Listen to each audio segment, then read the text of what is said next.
Heycast. Contenidos en cáncer de mama para profesionales sanitarios.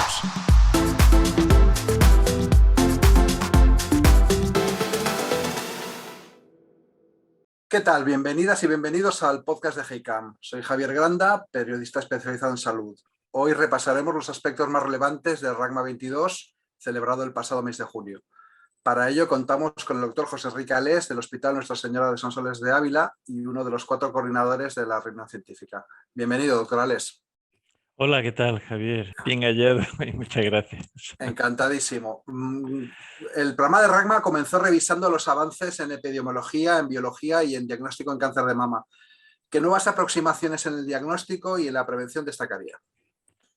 Pues muchas y muy relevantes, emergiendo, pero con una intensidad muy importante y de muchas maneras en la intersección también con lo que es la inteligencia artificial, ya que esos avances en inteligencia artificial donde se están aplicando es precisamente en epidemiología, biología y diagnóstico en cáncer de mama. Por centrarnos en los que se habló más específicamente en la reunión, tuvimos la suerte de contar con 2 personas relevantes, muy relevantes, líderes en el desarrollo de inteligencia artificial aplicada, en este caso, a la imagen radiológica, el doctor Erickson del Instituto Karolinska y la doctora Barzilai del Massachusetts General Hospital y del Instituto Tecnológico de Massachusetts. Y los dos nos mostraron una doble aplicación de la inteligencia artificial en imagen. Una sería mejorar el diagnóstico precoz aplicado al cribado de cáncer de mama, en el sentido de que ya han demostrado de forma fehaciente que aplicando estos programas, estos algoritmos a la radiología, se consiguen detectar tumores más pequeños y antes que con la radiología convencional en forma de realizada ese estudio por radiólogos expertos. Y lo que además está empezando a verse es que estos algoritmos son capaces de establecer el riesgo que tienen las mujeres de desarrollar cáncer de mama en el futuro.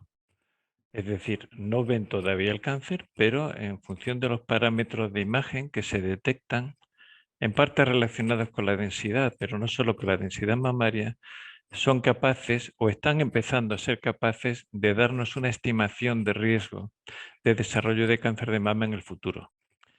Hasta hoy hemos utilizado para esa aproximación varias formas. Una, desde luego, es en el campo del cáncer hereditario, saber si una persona tiene es portadora de una determinada variante patogénica, pero en población general recurrimos a fórmulas matemáticas que incluyen una serie de parámetros relacionados con la exposición estrogénica de la mama de esa mujer y que tienen que ver con la edad a la que tuvo la primera menstruación, número de embarazos, etc. Estos métodos que están emergiendo superan claramente estos algoritmos, digamos, clínico-matemáticos claramente. Entonces, aunque todavía no estamos en el punto en el que podamos decir a una persona que sí o que no va a tener cáncer de mama y en qué momento lo va a tener, nos estamos acercando a esa meta gracias a esto, ¿no? Así que ya digo que en este terreno RAGMA nos ha actualizado y nos ha abierto un poquito la esperanza en el término de tener nuevas herramientas más personalizadas tanto de detección precoz como de prevención del cáncer de mama, por poder identificar mejor a esa población diana. ¿Y qué novedades hay en el cáncer hereditario? Pues no para de haber novedades y muchas de las novedades que encontramos en cáncer hereditario vienen de que descubrimos que que sabemos menos incluso de lo que creíamos que sabíamos. ¿Por qué? Porque una de las herramientas que estamos utilizando en el cáncer hereditario a la hora de identificar esas personas que puedan ser portadoras de variantes patogénicas son los que llamamos paneles ampliados o incluso secuenciación masiva de la siguiente generación. Y esto nos ha creado problemas, pero a la vez son problemas que nos permiten ir comprendiendo mejor la enfermedad. Por ejemplo, hay genes que clásicamente se habían descrito en familias en las que había un patrón mendeliano muy concreto y se producía un único tipo de cáncer y en mayor o menor medida en esas familias, pero siempre ese tipo de cáncer. Al ampliar la población a la que practicamos este tipo de test, que ya no está circunscrita a tener una historia familiar muy sugestiva, descubrimos que esas variantes patogénicas pueden asociarse con otros tipos de tumores diferentes de los que clásicamente veníamos conociendo y que además la expresividad en forma de desarrollo de tumor puede ser mucho menor en algunos casos de lo que conocemos, con lo cual también algunas actitudes o herramientas preventivas que incluyen cirugías potencialmente bastante agresivas, pues vamos a tener que pensarlo y probablemente atemperar el esfuerzo quirúrgico preventivo en ese contexto, ¿no?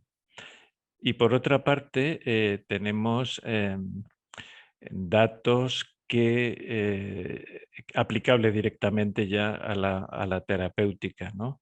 Los inhibidores de PARP, que son unos agentes farmacológicos, han demostrado beneficio en cáncer de mama avanzado y enfermedad precoz en personas, mujeres en su mayoría, pero también varones que tienen variantes patogénicas relacionadas con cáncer de mama.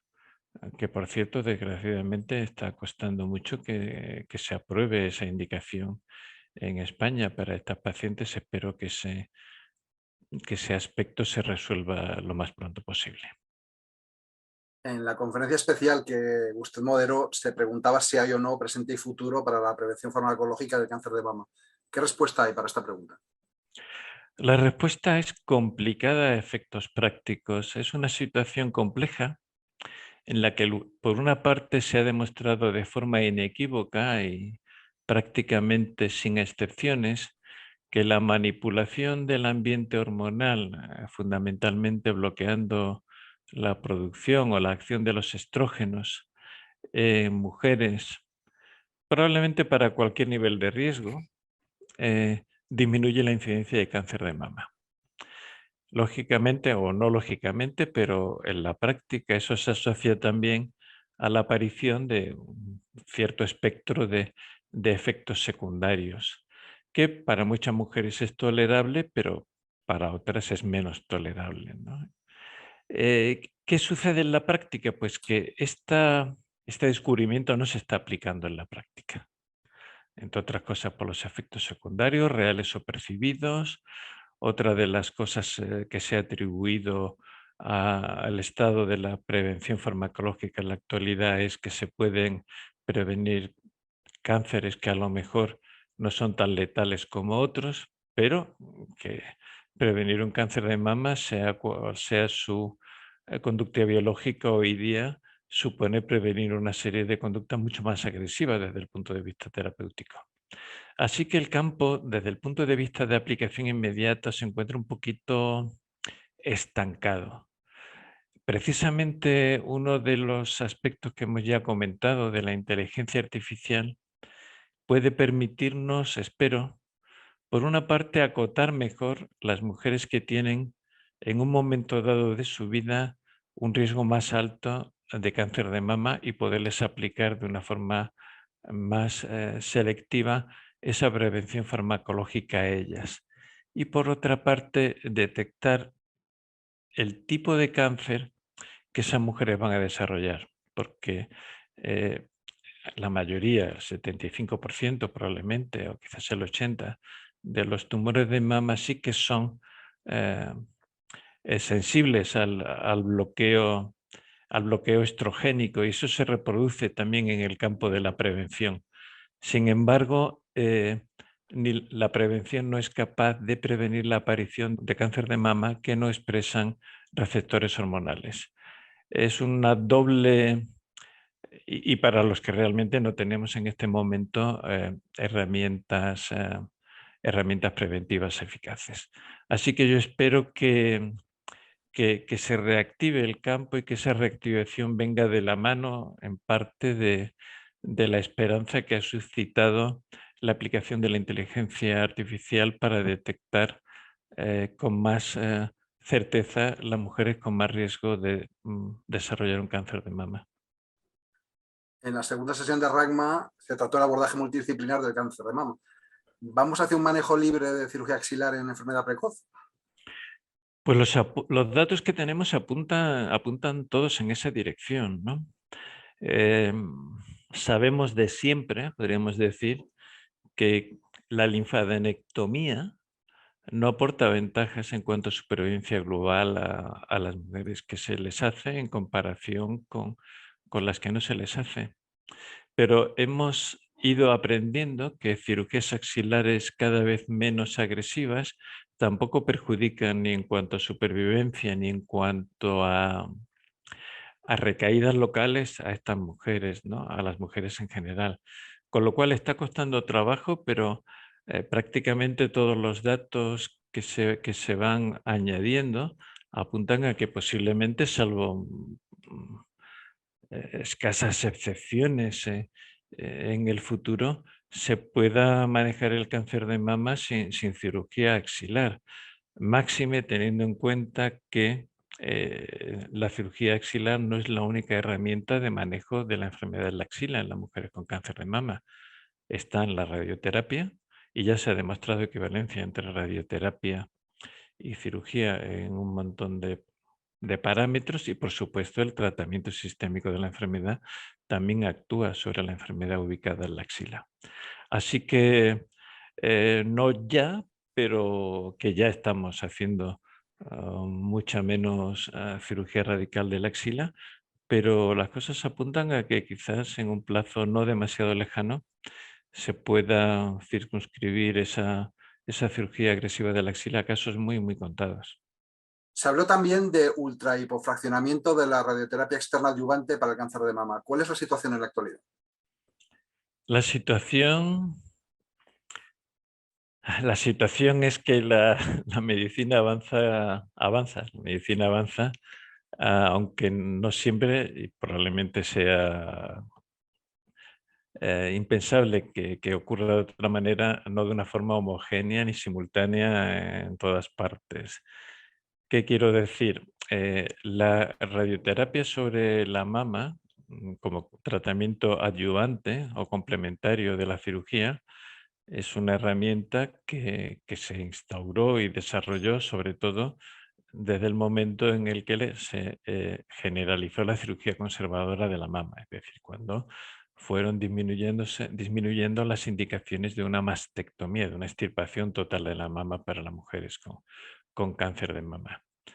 Esa radioterapia se ha ido sucesivamente comprobando que disminuyendo el número de días, que es una de las inconvenientes o incomodidades que tiene la radioterapia para las personas que se tienen que someter a ella,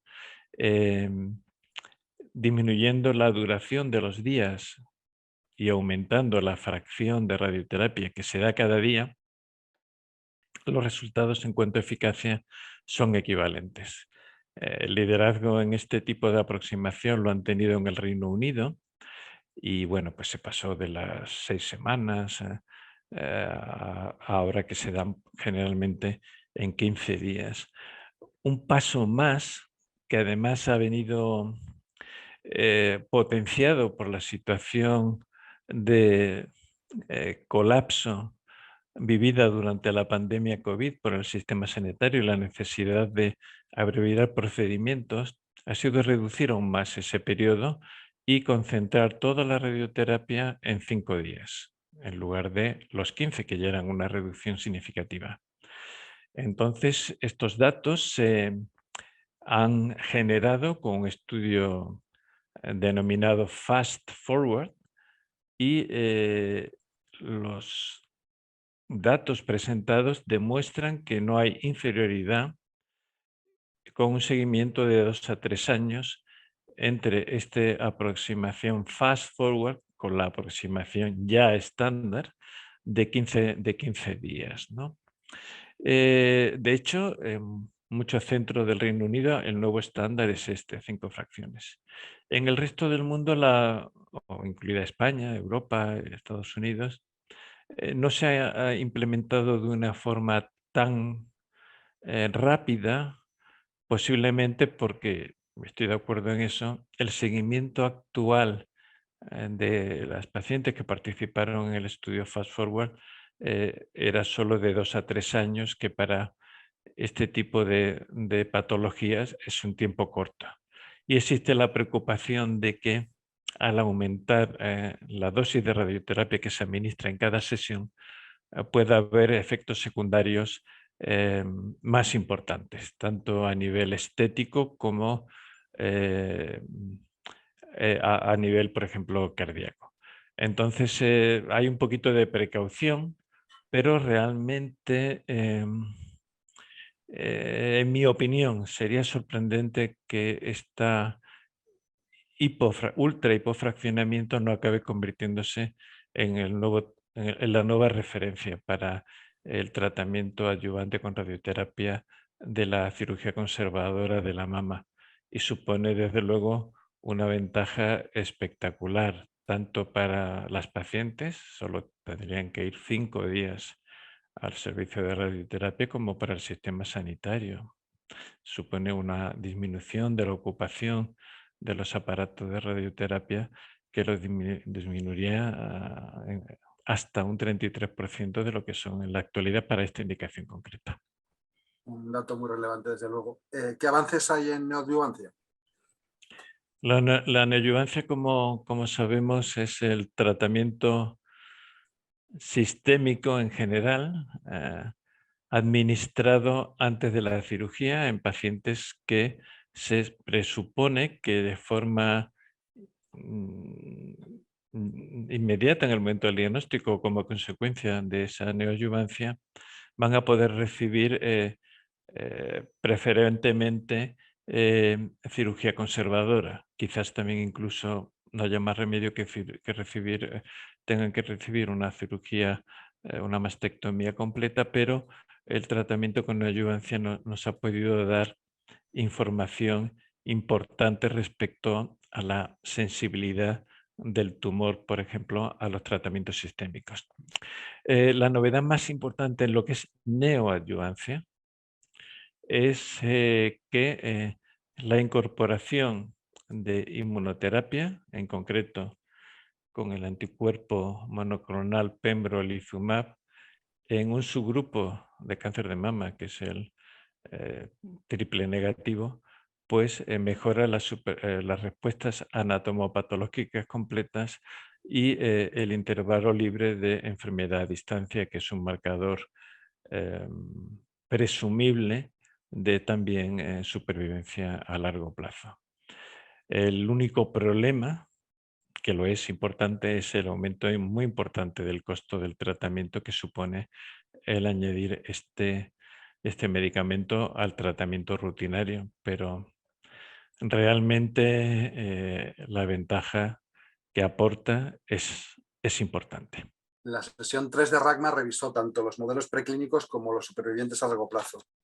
¿Qué avances se han producido con la metodología de la investigación y qué aportan los nuevos diseños? Es un tema que tiene mucha importancia en RACMA porque evolucionan continuamente los diseños de los ensayos clínicos, evolucionan de una forma constante y evolucionan porque cada vez más el diseño tiene en cuenta el subtipo, la biología intrínseca de distintos subtipos de cáncer de mama y situación concreta en el tiempo en que tienen en que tienen lugar las pacientes que se incluyen en los ensayos, con lo cual, por una parte, el tamaño de los ensayos clínicos en cuanto al número de participantes ha disminuido de una forma brutal, radical, en los últimos 15 años, y a su vez es cada vez más difícil encontrar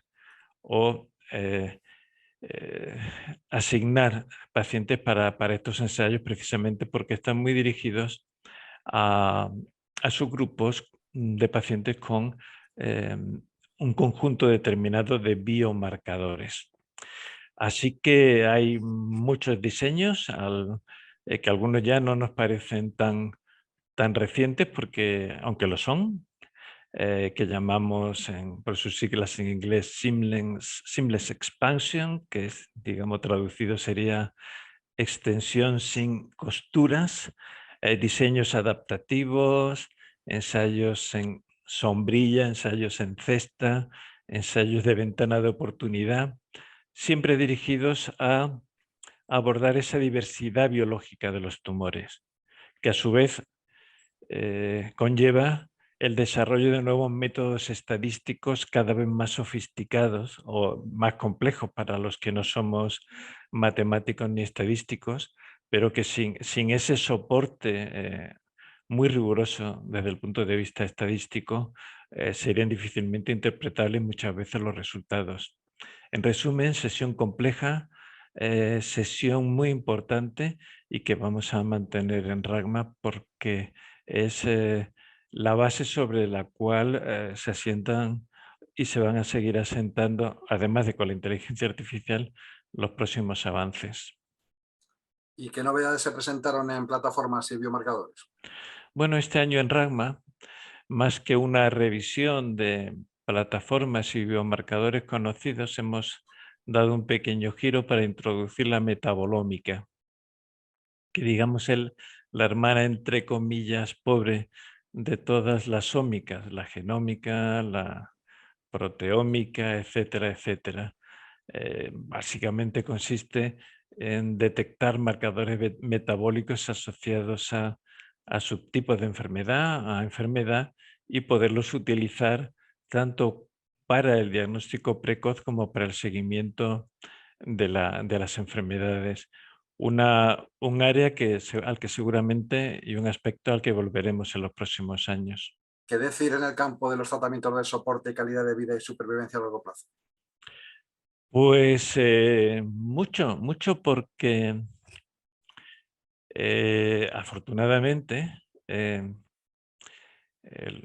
los tratamientos actuales que tenemos para enfermedad precoz generan y siguen generando cada vez más supervivientes a largo plazo. Incluso los tratamientos para la enfermedad metastásica, aunque siguen siendo en su mayoría, con excepciones, pacientes que no acaban de curarse, pero aumenta su esperanza de vida y vivir con la enfermedad durante mucho tiempo. Con lo cual, pues ya vemos qué ocurre al cabo del tiempo, ¿no? Por ejemplo, uno de los aspectos que recogió nuestra revisora en RAGMA este año fue qué ocurre con la ansiedad y la depresión en las mujeres diagnosticadas de cáncer de mama, viendo qué pasa en el momento del diagnóstico y al cabo de muchos años o varios años. Y entonces realmente se ve que hay una ansiedad que ocurre en el momento del diagnóstico y que se va atenuando con el paso del tiempo, pero luego hay otra ansiedad y otra depresión que va emergiendo al cabo del tiempo cuando se dan cuenta las personas, pues, de que ha habido una serie de efectos secundarios permanentes del tratamiento, de que queda alguna secuela. Entonces, curiosamente o no curiosamente, mm, estos estudios realmente cada vez ponen el foco, digamos, en distintos aspectos, ¿no? Pero entre las cosas que se han comentado este año, se ha visto que quizás las personas más susceptibles, las pacientes más susceptibles a tener esas repercusión de ansiedad y depresión a más largo plazo son pacientes más jóvenes, pacientes que tienen hijos, pacientes con otras comorbilidades y pacientes que se han sometido a mastectomía. Un área en evolución también y que necesitaremos, y como ya necesitamos, pero aparte de ser una necesidad actual, es una necesidad creciente, interactuar cada vez más con profesionales del área de la psicología para ayudarnos y ayudar sobre todo a las pacientes supervivientes a largo plazo. Por último, en la sesión 4 se repasó el abordaje individualizado en enfermedad triple negativa, en enfermedad con expresión de receptores hormonales y en enfermedad con sobreexpresión de HER2-Neu. Vayamos por partes. ¿Cuál es la situación en triple negativa? Una de las más importantes, la hemos comentado en el aspecto de en la aproximación con neoadyuvancia, la introducción de la inmunoterapia, pero también la introducción de la inmunoterapia se ha consolidado para el manejo de la enfermedad metastásica triple negativa, ya forma parte del manejo estándar. Y por otra parte, en el área que a menudo se solapa con triple negativo, pero no siempre, el uso de inhibidores de PARP, de la polimerasa, perdón, el uso en adyuvancia, es decir, en tratamiento de mujeres tratables, operables, no metastásicas, aumenta la supervivencia. Es una cosa muy importante.